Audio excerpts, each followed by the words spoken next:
it's a really good reminder both to myself and to anyone who is looking to create those connections with your community that, people aren't buying your goods or your services. I would add, they're buying a solution to a problem, but they're also buying connection. They can buy something from anywhere. So the reason they're going to buy it from you is they have that connection with you.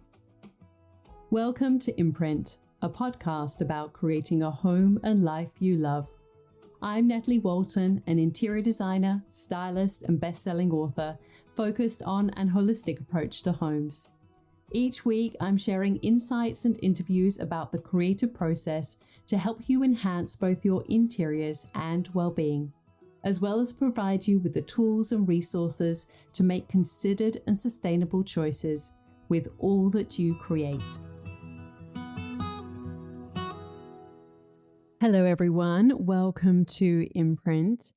Today, I want to continue my series of talking about ways to help you build a thriving creative business. So if you are an interior designer, if you've got an Airbnb, if you've got a product business, or you want to start any of these, then I think you're going to find this episode really helpful because it's a topic that came up quite a lot. There were lots of people saying, this is what I need to do, when I recently ran Design and Grow as a free course that is now evolved into a group coaching program, and it's kicked underway, and I've been absolutely blown away by the response to that. It's been amazing to connect with so many people around the world who are on similar journeys and really loving that. So for those of you who are in there, hello, and I'm really looking forward and continuing to have that conversation with you within that space. But if you haven't joined, that is all good. I still want to share some of the biggest lessons that I've learned, and whether you're in the program or not, I think you're going to find this episode really valuable. So I'm curious where you are right now, because when I ran the course and we talked about it in the chat, there were quite a few people who didn't have an email list, and they were saying, well, if I'm an interior designer, do I really need one? And then there were some people who said that they had one, but they don't really do anything with it. And maybe for you, you only really ever share when you're kind of suddenly like, oh, I need to get more bookings, or I'm just about to release this product, I better send something out. And so you're only connecting with people on your email list when you've kind of got that essential necessity, which is not really the best strategy. And we're going to get into that today. Or maybe you just really struggle to know, what on earth am I going to share on this email list? And it was amazing within that class. Everyone was getting so excited with ideas about, what they could do, how they could do this in a way that felt really exciting and inspiring for them. So why do you need an email list? And do you actually need one? I would definitely say that you should get one. One of the biggest reasons, and this is one of my experiences just this past year, is that you do not want to rely on Instagram as your only way to connect and communicate with your audience and potential clients and customers. And the reason I say that is because my account was hacked earlier in the year. It was in about March. It took well over a month to get it back, and I still have issues on the back end in relation to that. So if that happens, and when you have that happen to you, you get so many people reach out saying, this happened to me too, or I still get people DMing me saying, what can I do? And if you are listening to this and you know of someone, I actually created a journal post about what to do.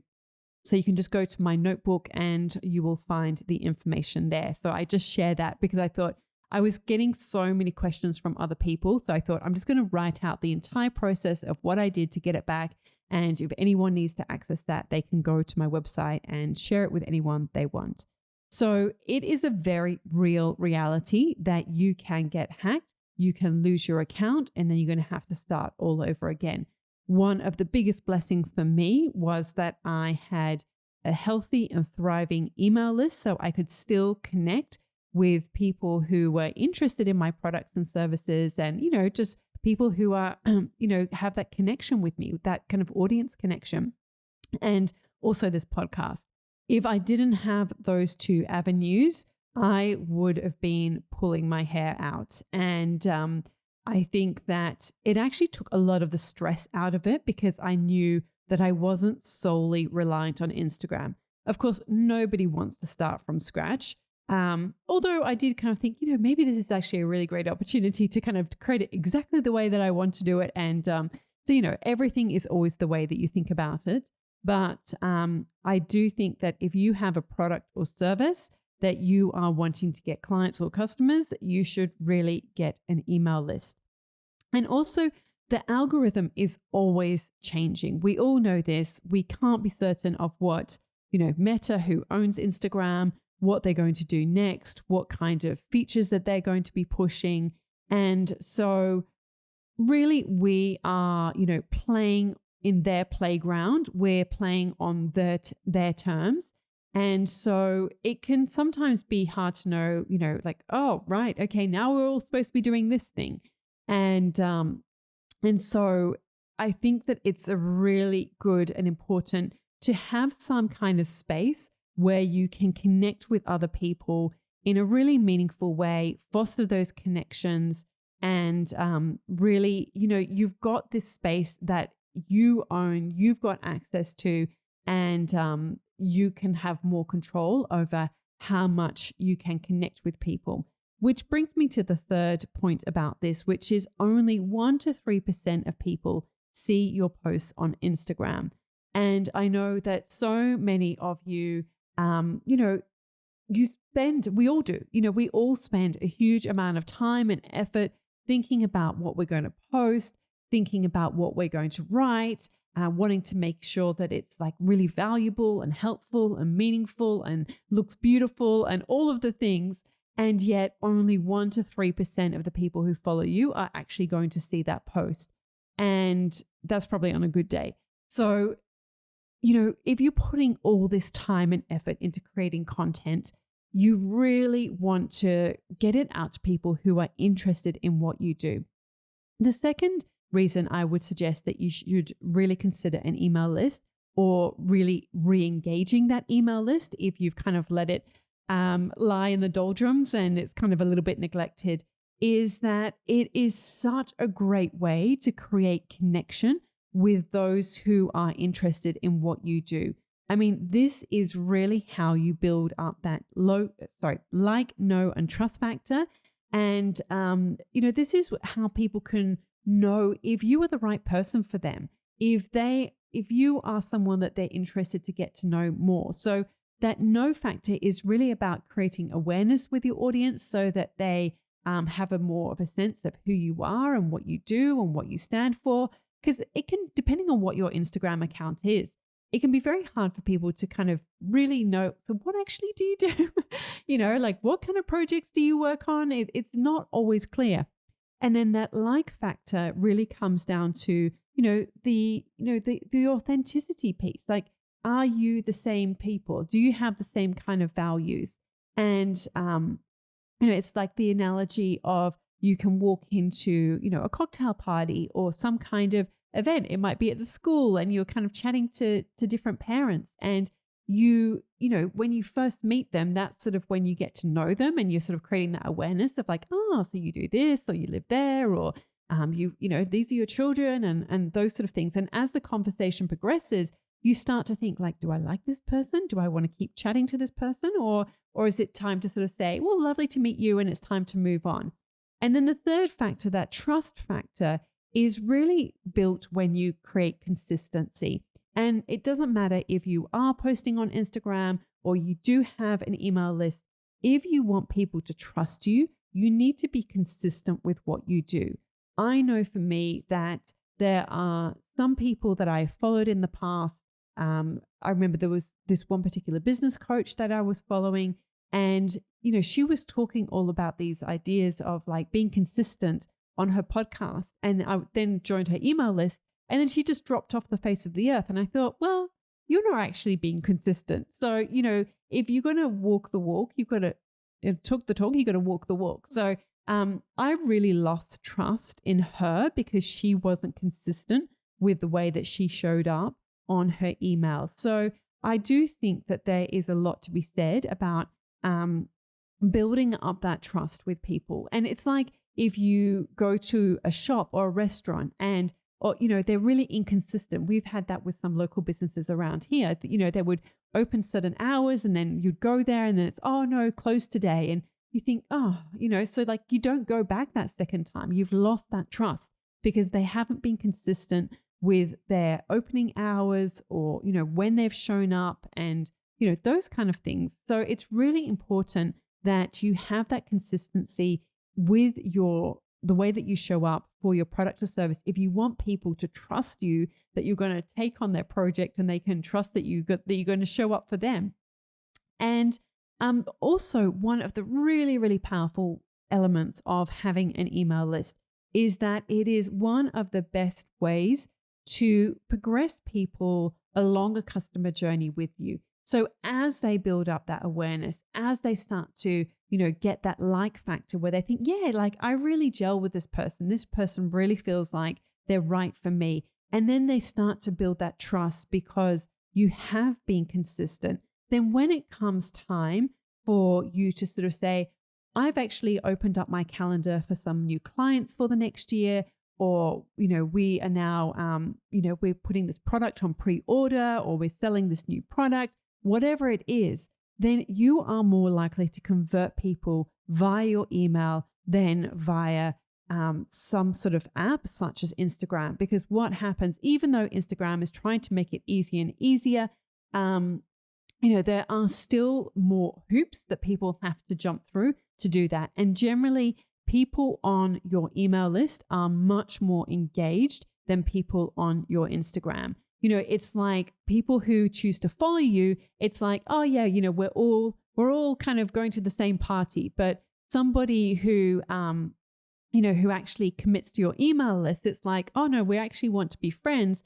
And then they're more likely to say, yeah, actually, let's meet up again. So there is so much power in having an email list to convert people who are interested in what you do to really taking that next step on the customer journey with you and, potentially becoming some of your most loyal and, long-time customers. Like it really is like that reciprocal relationship that they actually love what you do, love what you create, and you love, creating that for them. So it is so much more effective than on Instagram, where it is so much easier for people to get distracted. And what happens as well is that when you create an email list, you can start to see what are the things that are actually really resonating with people. What are, the email titles or headlines that really are, captivating people? What are people clicking on? What are people clicking on within the email itself? What are they interested to learn more about? And there is a whole science to that, which maybe I'll go into in another episode. But for now, I really wanted to, seed this idea with you and give you this encouragement that if you haven't yet started an email list, or if you have left your email list to sort of dwindle by the wayside, to really re-engage it and make this coming year the year that you really start to put time and effort into it, because it is definitely something that has really helped my own business grow. So for those of you who are thinking, but what on earth do I share if I have an email list? So one of the things that I would say is what works really well for me is to really plan ahead and create, categories of topics or themes or ideas that you're going to share. So you're not coming to a Google Doc, and you're not just seeing that flicking cursor, but you have a bit of a sense of, these are the topics that I'm going to discuss. Maybe you're going to rotate through them. And, that could be a strategy. It really depends on who you are as a person. There are several people in business who have more of a storytelling format within their emails. So it is less about product and it's more about creating that storytelling framework. I mean, even I've noticed within Flamingo Estate, that is the way that he writes. He's sort of talking about my friend, the chef, she came to visit and, she grabbed these ingredients and, we knew each other from such and such a time. And, he's really sharing a story and it's very engaging in that way. But, if that is not your thing, one of the easiest things that you can do is to actually just share what you're already doing. If you are working as an interior designer, if you are working and have got a product-based business or you've got an Airbnb, then to share what you're already doing, really resetting your spaces, connecting with guests, reading testimonials, all of these things and reviews. Share what you're already doing is one of the easiest ways. But just here are some quick ideas for you. So obviously, if you've got a product-based business, you can share new releases. You can share when something is back in stock. You can share the stories behind the creators and makers of your products. You can share examples of like home tours. We do this with Imprint House, or homes where your products are featured. So there are some ideas for you. If you've got a service-based business, you can share new projects that you're working on. You can share behind the scenes of creating maybe your color or material palette, or putting together even you could screen record you creating something on a computer program. You can share inspirational images, or you can share your knowledge and your expertise to build that trust factor with potential clients. So now you might be thinking, okay, all right, I'm going to try this. So how do I get started? Well, if you haven't done anything yet, if you don't have an email list, then it is really easy and inexpensive to get started. I got started with MailChimp at the time. It had a free option, and I think most of them do. Most of them have a free option up until a certain number of people that is on your email list. So that MailChimp is a really good way to get started. I now use ConvertKit because it is much more sophisticated in terms of tagging, which means that I can send emails, for instance, to people who are in my courses and only send it to those people. So I can tag them. Within our business Imprint House, we use Klaviyo.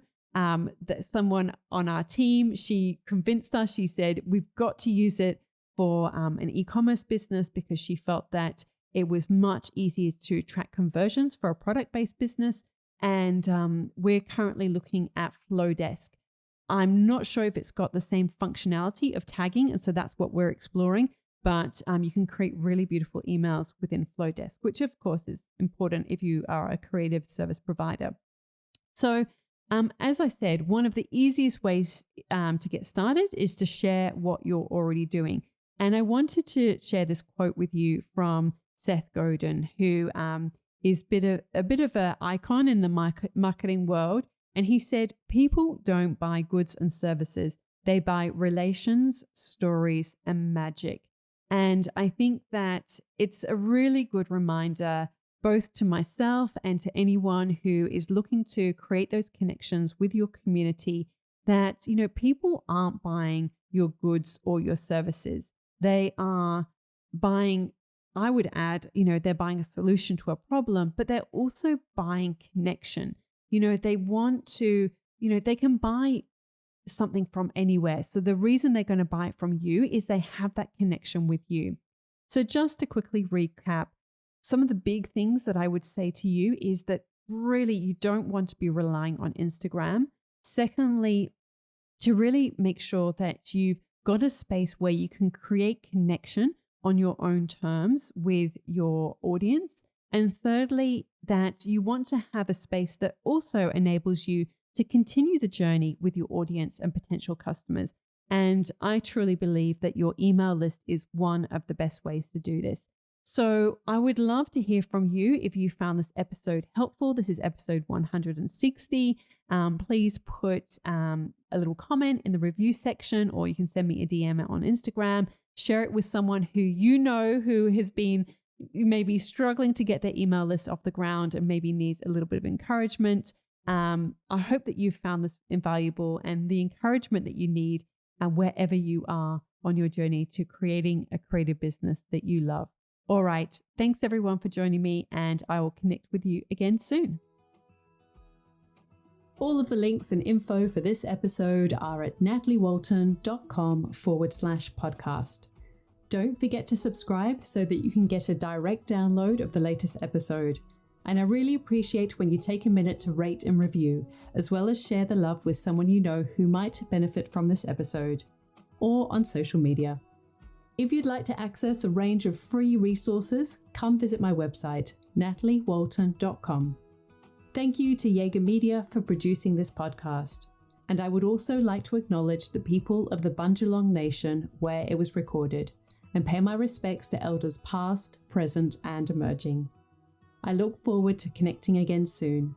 I'm Natalie Walton, and you've been listening to Imprint.